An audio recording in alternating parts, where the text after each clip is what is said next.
Hi friends, in this video I'm going to show you how I cut keikis off of a Phalaenopsis orchid flower stalk and pot them up.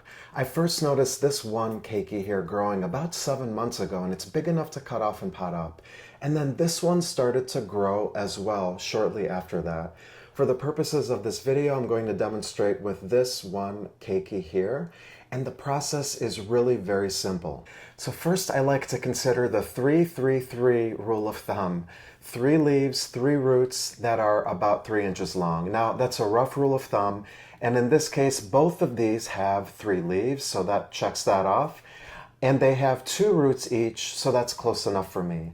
If you wait until the roots get too long, it can become more challenging to pot them up.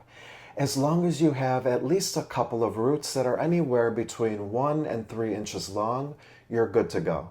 So I'm going to pot this one up now, and as you can see, this keiki even has a couple flowers, but I'm going to cut them off because I want the plant to focus on growing big and strong, and the flowers will just delay that, so they're going to be snipped off. Next, I'm just going to spray some 70% isopropyl alcohol on these pruning shears, and I'm going to cut actually a bit of the flower spike off because this is how I'll free the keiki from the mother plant's flower spike. But this portion will also serve to anchor the keiki in its pot so that it's more stable as it continues to grow more roots in the pot. So I'm simply going to trim that off just like that and cut that part off. And this is going to be inserted right into the pot. I'm going to trim the flowers off. I know some of you may be horrified, but you know what? This is better for the plant. They're going to come right off. And you can see this keiki has 2 nice, beautiful roots. And I'm going to just simply put this in this pot. I'm going to test the level of the pot so I could make sure that it's at a good level and it fits in the pot. And this seems like a good fit to me. Then I'm actually going to dip the cut ends of the flower spike into just a little bit of cinnamon here. And I actually trimmed both ends, so I'll do it to both ends like that. Now you don't have to do this, but cinnamon is actually a natural fungicide.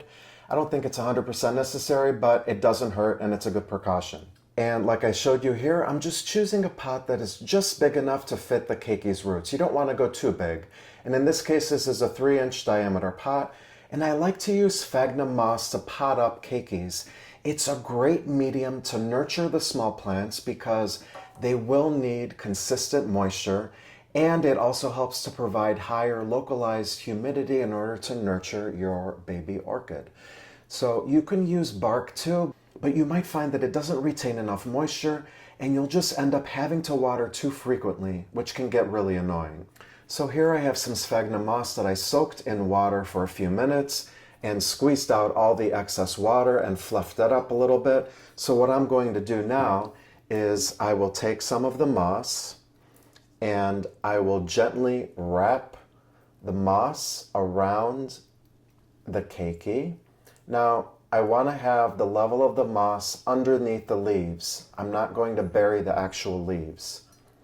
So I'm just going to keep adding a little bit more. Just be very careful of the roots.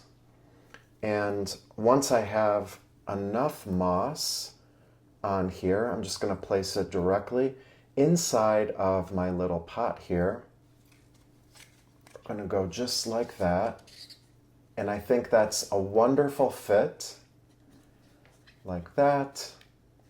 And I might just add a little bit more moss here right on top, just like that. And depending on the size of your keiki, when you pot it up, it can take anywhere from 1 to 3 years in order for it to bloom. And I also recommend adding a plastic plant tag right in the pot of your new potted up keiki so that you can keep track of the keiki. Give it an identifier. You can call it number 1 or number 2, whatever you want, or even Sally or Steve.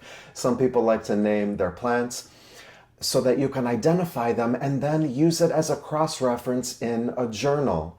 I came out with this journal, which is available on Amazon, and check the link in the description of this video for details on how to get this journal. The journal has 120 blank pages to track your orchids, and in the beginning I have a few pages that give you some tips on growing Phalaenopsis orchids depending on the season of the year, and it also gives you plenty of ideas of what you can track in your journal, including a log for your keikis. Keeping good records for your orchid care really goes a long way in helping you care for your plants, and it serves as a great reference for you to build off of.